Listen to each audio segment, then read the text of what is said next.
This segment of News 25 is brought to you by Valley Electric and its family of companies focused on serving our members. We're better together. Today we're going to talk about the difference in voltages that we have at Valley Electric. So we have what's called a primary voltage.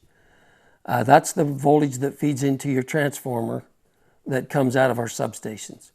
That primary voltage is on wire that's uninsulated. A few years ago, NRECA did a survey of electrical cooperatives and asked their members some questions about some safety questions. And they asked them about the insulation of wire, and 50% of the members responded that they thought that primary wire was insulated. So we just want you to know that none of our primary wire is insulated.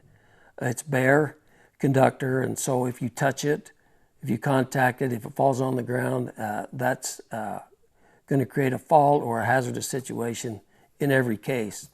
And that's the reason we got to put it up on really tall poles, or we got to put it underground, because we have to keep it inaccessible to the public.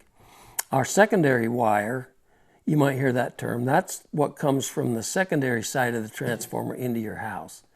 And it might come from a pad mount, or it may come from an overhead transformer.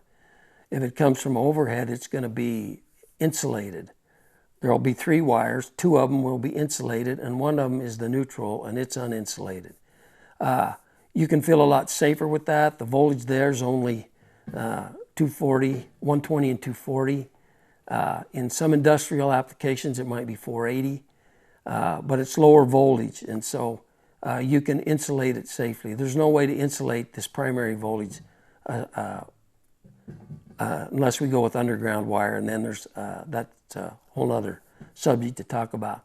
So we just want you to know that none of our primary wire is insulated. Our secondary wire is, but in either case, you want to make sure that you don't, if it falls on the ground or gets down into an area where you could touch it or lift something up into it, that you need to contact us. Let us come out and take a look at what's going on there to make sure that it maintains the proper clearance.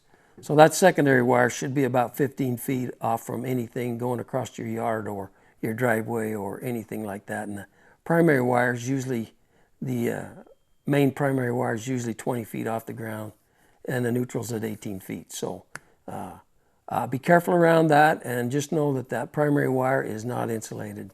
Thank you.